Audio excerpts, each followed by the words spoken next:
Hey, entrepreneurs, are you curious how truly to leverage your business data? Are you tired of multiple applications without seeing real results? In this episode, we're joined by Peter O'Sullivan, an expert in data analytics and operations, who will demystify the power of data for businesses under 100 million. And a lot less than that as well, too. So don't get scared.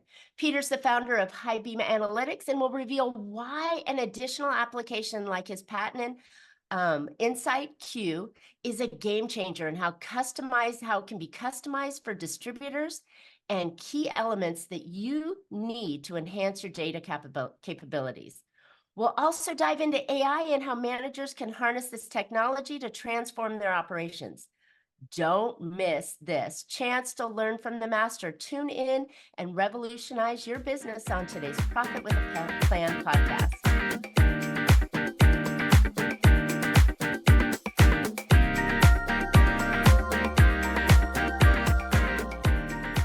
Hey, entrepreneurs, are you trying to make bigger profits in your small business?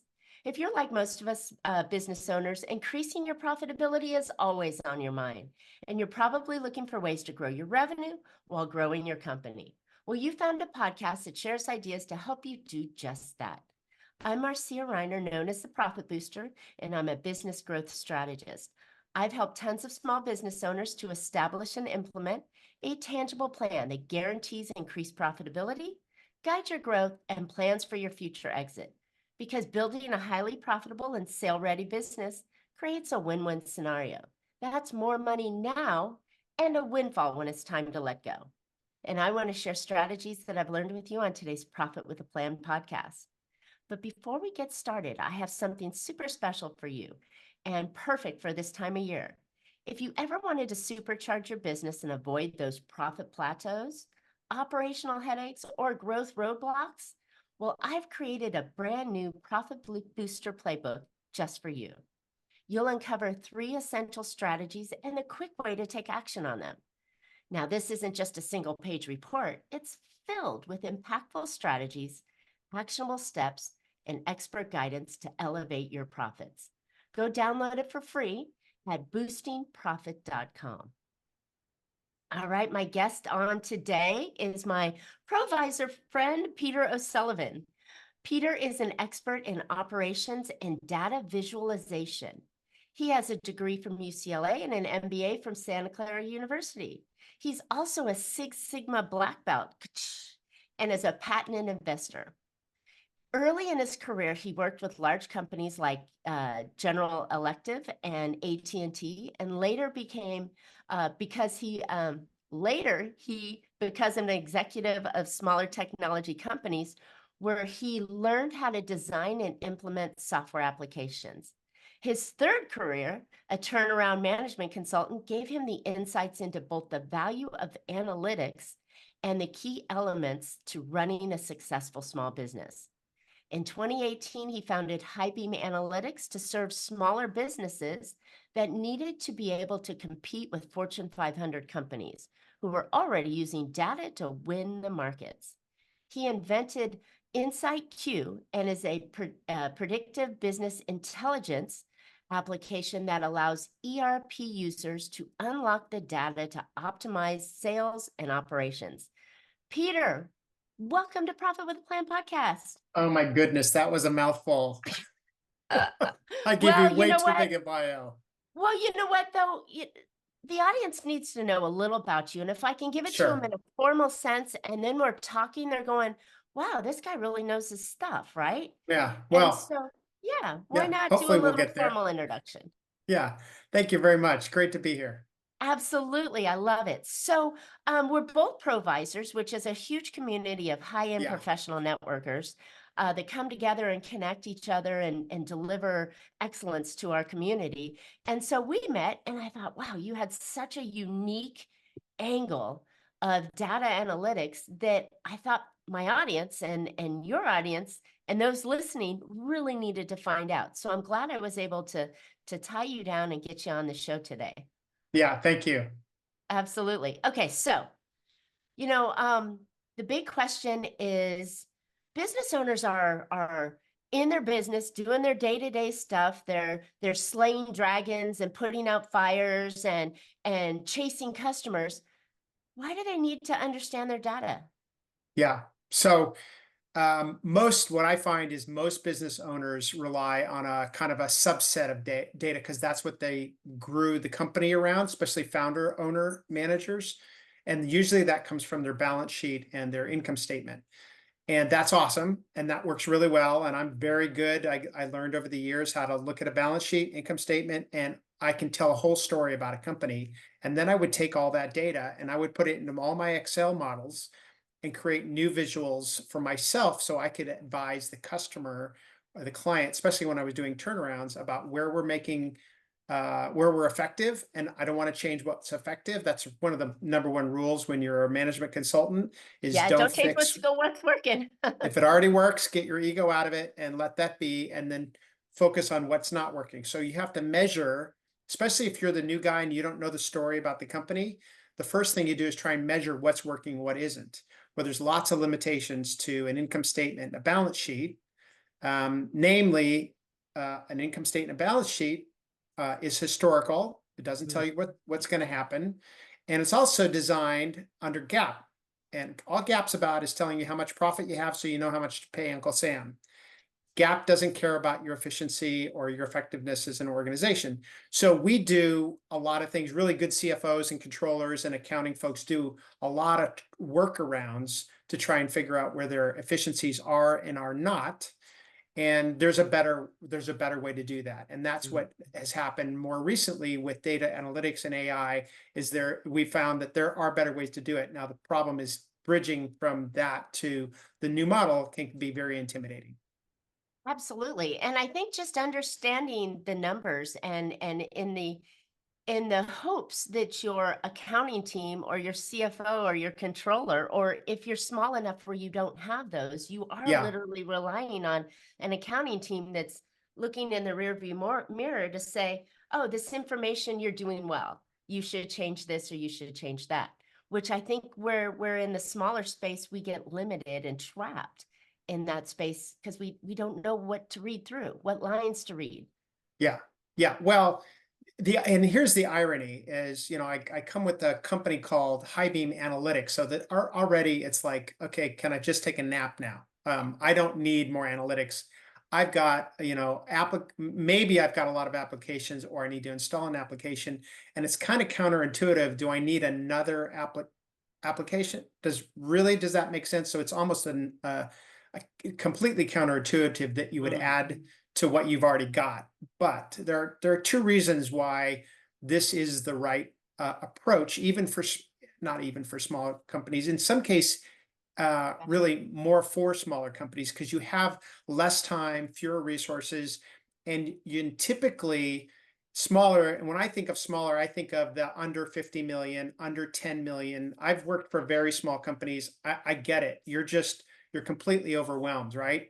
So one of the things that we take advantage of is what's called visual analytics. You can Google it. It's not anything secret, but there are very specific ways to deliver tons of information in a very easy to read and intuitive format that right away you get it. For example, when you see your income statement, and then when somebody takes a graph and shows you over time where your revenue has been and where your cost of goods has been, that tells you years of data that if you were just having it in a big spreadsheet, it would take you a long time to try and figure it out. And so visual analytics is really a core part of what we deliver.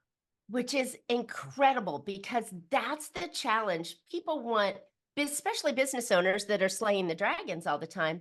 They don't have time to Yeah, calculate and go, oh, what percentage up was that? Oh, were we down or were we up? Or where's yeah, that line going that follows all the way through when you get that, especially you get a year or you get 3 years of data in front of you. If you can make it a picture, a graph, a bar chart, yeah, a yeah. scale with an arrow, then the owner goes, oh, I get it now. Yeah, and let me add to that. That's it should be intuitive to the viewer.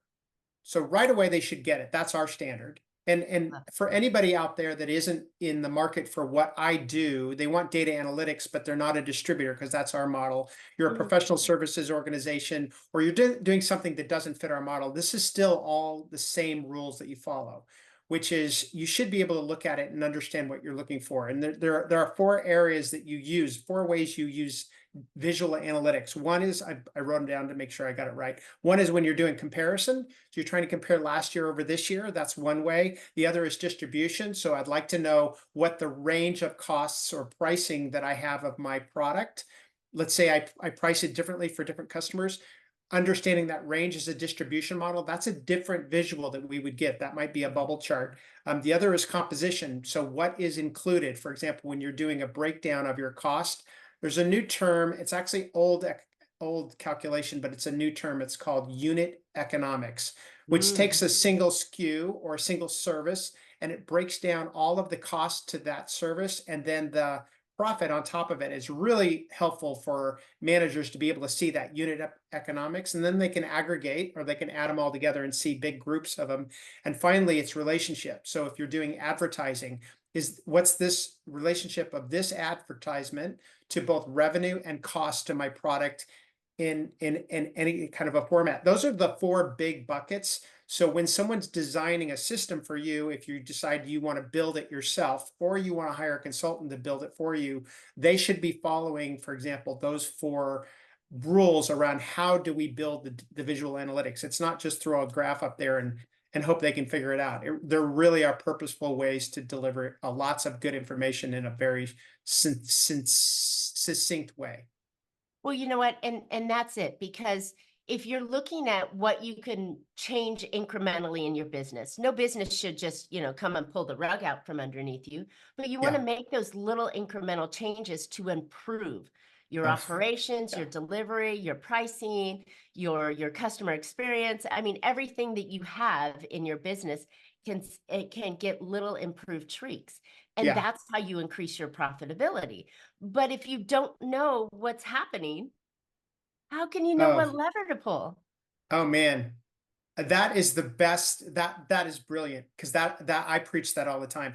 When you're in there, it's like you're in battle every day. You're trying to just get a little edge and a little edge and a little edge on all these things, especially if you're more on the C level, if you're the CEO or the COO or you're the vice president of operations. There's just a constant battle that you're after. And what's so important is to know, like I said right in the beginning, what's the stuff that I should be really focusing on that'll get me the best use of my time? Because the one thing I can't make more of is time. That's kind of the Warren Buffett piece. Is I can buy anything in the world, but I can't buy time. So if you've got only a limited set of time, guess what? That's all of us. Then what is the thing I'm focused the most on? And that's one of the things that data analytics and visual analytics in particular helps an executive do, is go, that's where I really should be spending my focus. You're not going to fix everything. Every company is broken. I've seen every kind of broken company. It feels like We're after all my, broken. yeah, we're all less than perfect. Every organization is less than perfect. The question is, where should I be focused? Where can I get the best leverage? How do I go to my marketing agency or my marketing people and say, these are the areas I want you to focus on, because they need your leadership to know what the pieces are that they see are more valuable, or they're bringing it to you and saying, this is what we recommend, and you want to have some insight to be able to give pushback or approval to the activities they're involved in. Wow. And so okay, I'm talking to you from the audience here. Yeah, yeah, This seems a bit overwhelming, right? To be yeah, able yeah, to, and probably quite expensive, to yeah, create my own data analytics in a visual format. And oh my gosh, do I have to hire another company yeah, or yeah, application or team? I'm scared now. yeah. You should be.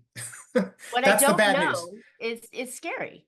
And Yeah, this yeah. is something that I'm sure a lot of listeners are going, I didn't know that. Well, so we tend to say I'll do it later because it's just going to be overwhelming. And I know it's going to be a big project and I'm going to have to get really involved. I mean, that's exactly why I invented my tool.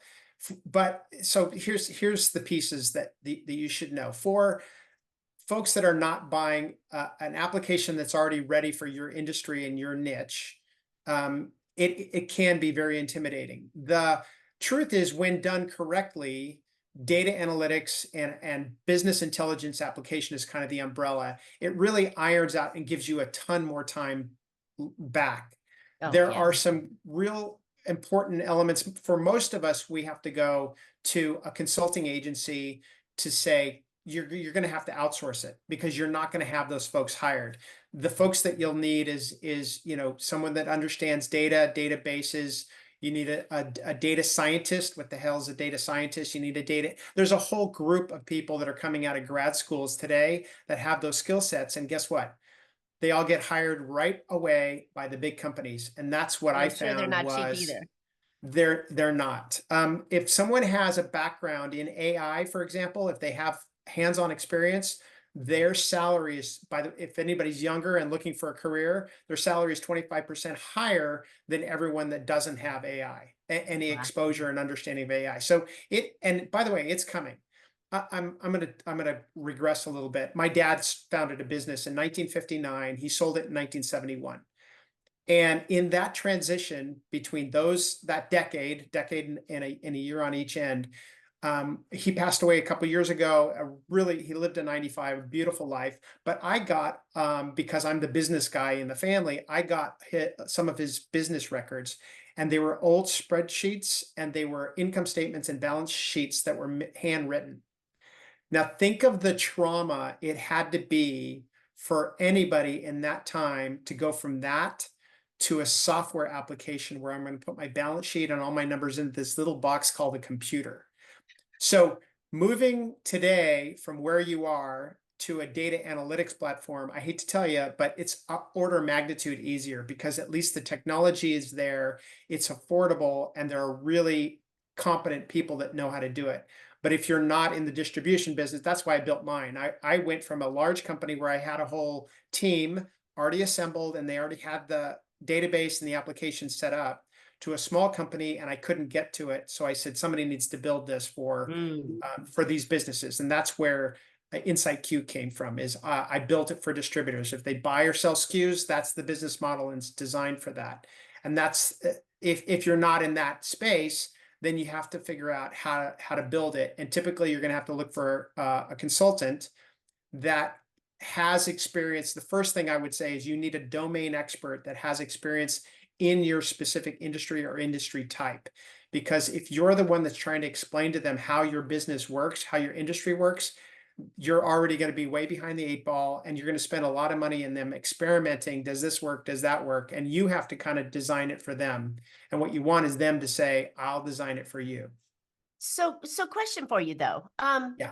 What's the probability of me having to design it or finding somebody that's already designed something that would work? Now, obviously, it's not going to be perfect for. So, say if I'm a plumbing company Yeah. Yeah. or an attorney, they're Yeah. little polar opposites there, but Yeah. shouldn't there be data analytics already designed for that? So there's going to be some, and usually they're going to be in small niches. Like mine is a turnkey. It plugs right into their ERP, and they're up and running because I take the role of the COO or the CEO. And so all of that's already built. But if that's not where you're at, that's exactly right. And what you can do is you can start small. You can start with just, for example, the application. And one of the applications, there's a bunch of them. Looker is one of them, which is free, by the way. You can get an application for free. Of course, you're getting hooked because as soon as you start building on that platform, really hard to move to another platform. And that's Got like, but that's not uncommon. That's like your accounting software, right? Sure. Somewhere along the way, that's a good parallel, which is somewhere along the way you decided, I'm going to get QuickBooks because it's easy, it's free, it's straightforward, and that's what you're looking for. So you can use some tools that are very easy. The visual tool, it's that we have the whole infrastructure underneath it, but the visual tool that we're using, we're on a Microsoft platform, so we use Power BI, and I really like Power BI for a number of reasons. There's a ton of skill out there. There's a lot of people that you can find that know and have used Power BI. So The they can other is tweak it's it for you. but well, you're not looking for a consultant. I just got a request from somebody that's using a really obscure ERP and something that's actually pretty easy to do, but they can't find anybody that understands that ERP. Always want to pick an application that people know. So there's lots of talent out there. So you're not trying to find a consultant that knows how to use the tool. So you can Right. start with something like Power BI, or you can use Tableau. We don't use Tableau because we didn't have the whole Microsoft infrastructure. We would have to patch it all together, and you can do it. It's not impossible. It's just I like having everybody. I like having one go-to technology string to build on, and I'm very familiar with Excel, and I'm very familiar, obviously, with Power BI. That's just the visual layer, but that can give you a lot of insight into what data analytics. You can start with that very inexpensively, and with a good consultant. And if you have a good anybody that's in your organization, doesn't have to be you, anybody that's in your organization that knows, for example, SQL, that's the database language. If they know SQL, that's kind of, if you're going to start someplace, get something like Power BI or even Looker, and make sure that you have someone that knows SQL, because now they know data and databases, and they can write code for you, and you can start the process and become educated along the way. Obviously, the advantage for people that are in my industry and that use my tool, they don't have to wait for it. It's already done, and we're up and running. In 30 days, they're up and running, and they don't have to train me on how their business works. I already know where already they're know it. going, and even if it's nothing else, just speed to market, it's a lot faster to get going. Love it. Love it. Okay. Yeah. So, still a little scary, that we'd have to build our own app on it, but I think Yeah. the trade-off for the data that you're getting and the decisions that you could make on the other side is huge. Yeah, you can't even, so this will happen. So if you're thinking you're going to need to do it, you will. And the analogy I used earlier, which is, imagine somebody trying to run their organization doing Handwritten manual balance sheets.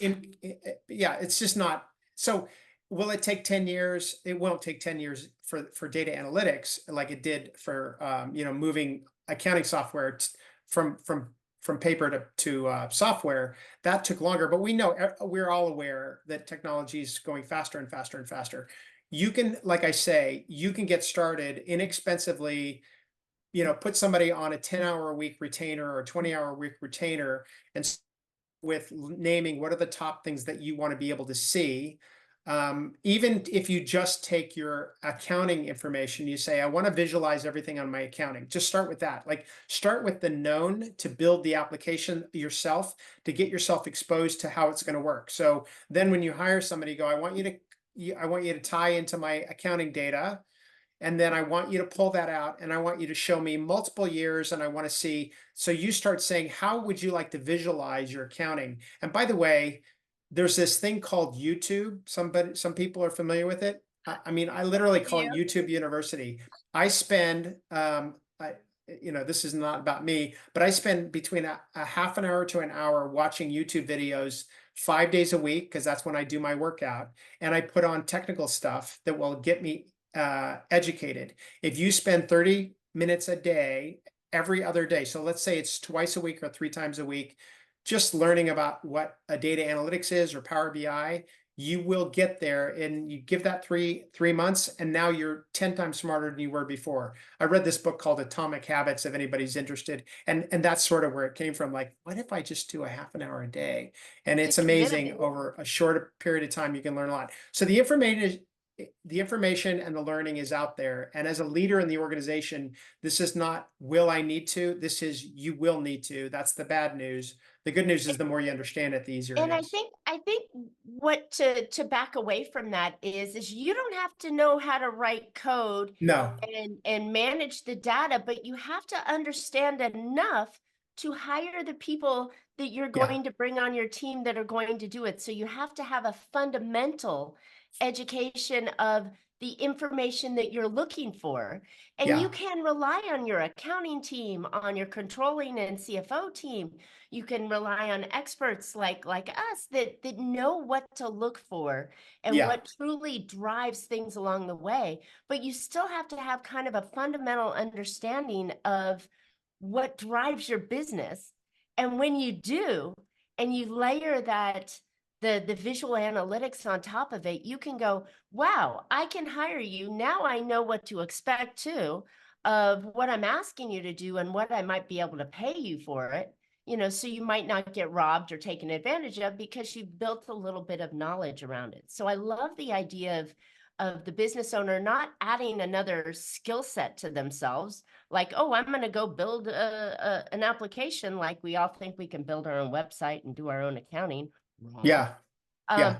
but it's that foundational knowledge of you've got to know. And using, I know you're a fan of AI, and I am currently dating Chad GPT. Yeah. So, Yeah. knowing that the power of AI, you can even cut your learning tool down, your learning time down by just asking the questions to Chat GPT as well. Yeah, let me, if you don't mind, let me chat a Please. little bit about AI. Yeah. So ironically, so AI is, it's saying AI is like saying software. That's the first thing. Because can you do this in software? The answer is always yes. Now let's go, you got to dive deep into it. So when we say AI, it's artificial intelligence. There's a whole range of different types of artificial, that's the bad news. That then everybody goes, oh crap, now I gotta learn all this stuff. What I do want to do is help you separate, help the audience separate between AI and generative AI. What we found most recently, why we're all getting involved, all of us are getting involved, is generative AI has come to our desktop. Technology works when two things happen. The price point comes down to a point that it's accessible, and then the usability is such. That's what Steve Jobs taught us all, if we haven't learned. The usability, when you make it easy to use, which is, and I'm speaking from the foundation of how I built my application, when it's easy for somebody to access and use. So all of a sudden you can go on to Claude or ChatGPT and you can type something in, it'll give you an answer. Okay, so that's the start, and that gives us most exposure. That is all generative AI. And generative AI is this notion of what's called a large language model. And what they did is, a number of companies did this. They pointed their AI application and they used a more sophisticated type of application that has the ability to learn on itself. And they pointed it at our language, and they got these large language models. And that large language models have finally come to the point where they're mature enough to be able to talk to us normal people that only type in Google searches, right? Right. There's a whole body of new knowledge, new understanding, which is called prompt engineering. So we're kind of, some of us are hearing, if you have a better prompt, you'll get a better answer. I want people to use this to think, what you're doing is you're actually going to a huge unknown database, and you're telling it, these are the constraints I want to give you. I want to see this, this, this, and this. That's telling the AI, I don't want everything. I want these pieces. And that prompt engineering is the core to how you can leverage generative AI. Now, AI itself is machine learning in part. Now, people can quabble over my definitions, but I want to keep it at just the human level. That's been around. Machine learning has been around for decades, literally. That's what Amazon has been kicking everybody's butt with, and many other companies as well. That is what, basically, that's what Google does, that it can find things and it learns and it starts to learn about what you're doing. Generative AI is the application where it goes even deeper. These are nodes and how deep these nodes work. So that's sort of the underlying technology, and where it can teach itself and it can come up with novel concepts. Now, here's the irony. I'm going to give a confession. We are working on generative AI and trying to understand how we can use it in our application. And I am having a hard time sorting that out. And the reason why is because I have built it for a distributor. And what do distributors want? They want more of the Six Sigma stuff that we talked about, my black belt in Six Sigma. They want lots of predictability and very little variation.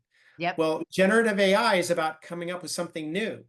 Variations. No, I don't know how creative. I don't want to hire. If I'm a distributor, I'm not hiring an artist, to paint the warehouse. I need somebody that's analytical, that says it arrived today, it's going to sell tomorrow, it's going to ship on time, and it's going to go for this price. And we want predictability. So we are really about the machine learning, which gets better and better at being more precise as opposed to novel thinking.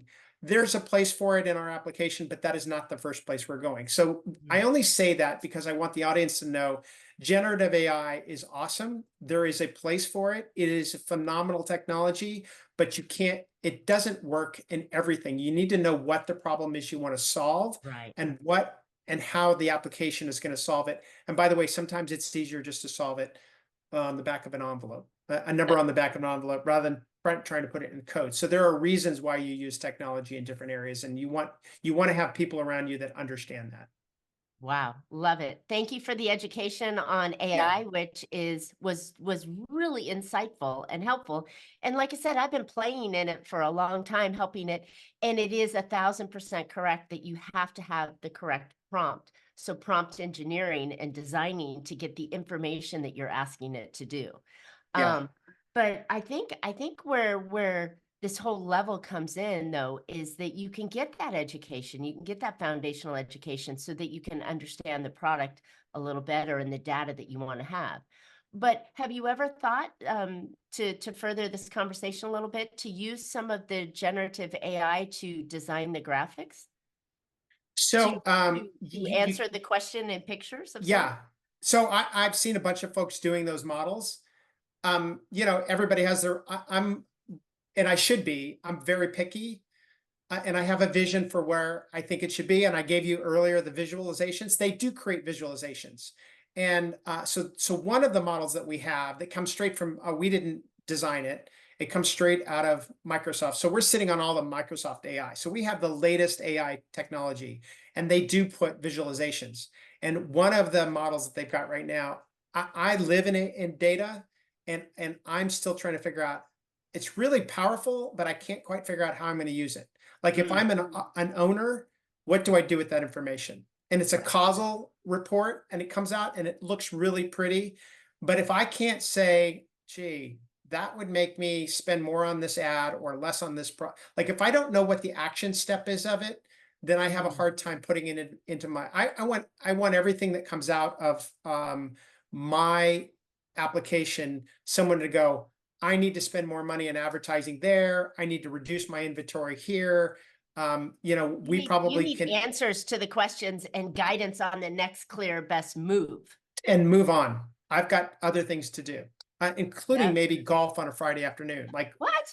No let's way. let's let's give an executive a break, and be able to be more productive in their life. If they're more productive, they're going to guide and lead better.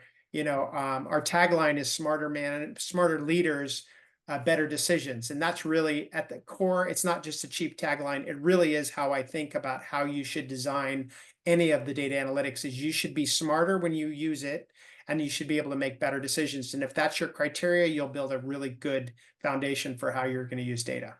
I love it. This has been so insightful on managing data. And I've had data analytics guests on before, and we talk about the decisions that can come from it. But really, truly, they don't nobody does anything with it, right?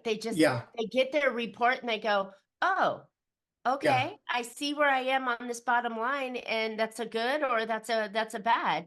And they don't ever do anything with that data to be able to compare, gee, well, how does it compare to your competitor? How does it compare to the market? How does it compare to last month, last quarter, last year? Yeah. How can I make that look forward for the future year? And then even more importantly, as I love the way you articulated it, did the product get delivered on time? Did I get am I sitting on too much in my warehouse? Am I, what SKU, what price should I put on that SKU? All the factors that make that you can make little incremental changes Yeah. that can really boost your bottom line. And if you You know, have more money, you can do more stuff. Yeah, and so I'll give everybody a little insight into these management consultants, all of us folks that pretend like we're really smart, and some of us are really smart. But what happens is when you see 10 companies that are same type of company, you see the same mistakes we're all making the same mistakes, and then there's differences, right? So you come in and they go, oh my gosh, you already have an answer for that. Yeah, I had 3 companies before then to try and figure out how to solve the problem. You're just the fourth company that showed up, and now I've got an answer. So management consultants typically have seen it all. They've seen it before. They've already solved that problem. They have to tweak it to your culture or your resources or your circumstance for sure. And that's where the skill comes in. But usually most of us already show up with a bag of tricks, and then we unveil them according to the priority of what the company needs. So it's always good to have somebody come outside your company to come in, because they're just going to bring resources that you don't even think exist. And then hopefully they have this, a very ego neutral approach to how do we help solve your problem. And if you can get that, then you're going to get way ahead. Wow. What a perfect view of how you never make it alone. No. No company has ever survived and became successful and made the list, right, on their own. They had people, they had team members, they had advisors, they had consultants that came in and mentors that helped direct them, and they always looked at their data. Yes. So, yes. Yes. Love it. Love it. Peter, Yeah. this has been fun. Where can listeners find out more about you, your data and analyst analytic application, your company, just where they might be able to get more resources? Well, I've been following your lead, so I've started posting small videos on LinkedIn, but the best place is from highbeamanalytics.com. I know that's long, but I should get a smaller URL, but HighBeam Analytics, just how it spells. And I've got some blogs on there and some videos. And look, it doesn't matter if you're not a distributor, if you're a small company and you want, a half an hour of my time. We in Provisors, I think, take a great deal of pride that we are a very generous community. We're here about, uplifting all of us around us. We all benefit from helping each other. So I'm very open and available to folks that just need a little bit of help along the way. And I can always point you to resources as well. And I'm happy to do that. Awesome. Okay. Well, listeners, I know you need to go to HighBeam Analytics just to find out what you don't know, right? And what you could know that could benefit your company. And I know all those resources are super helpful. And so thank you, Peter. This has been great. Marcia, and listeners, I enjoyed it. I hope you found a couple ideas that you can put into your business to make you more profitable. And I know that understanding your data, I've said it before, but getting the tools and the support and things are so readily available these days that can help you make better decisions. And I would highly encourage you to start looking at how you can improve your business with AI and data analytics to be able to, go where you wanted to, or even take the Friday afternoon off to golf, right? That's okay too. Yeah. All right. As I mentioned before, how would you like to supercharge your business? Go ahead and download my new Profit Booster Playbook packed with 3 profit strategies and the actionable steps that you can take to make this your most profitable year ever. So go grab them for free at boostingprofit.com. And Peter and I would love to hear your questions, your comments. Tell us what you look at inside your business right now to tell you what you're going to be doing next week, next month, next year to be able to be more profitable and ahead of the market. So throw it in the comments. Peter and I will comment back on it and tell you if, hey, have you thought about looking at this too? And then while you're at it, subscribe. You don't want to miss future episodes. And we're always live on Tuesdays. So you can catch Profit with a Plan on your favorite podcast players. And we're looking forward to more great profitable information on next week's show. So until then, make your plans and profit with them. Thank you so very much. Thank you.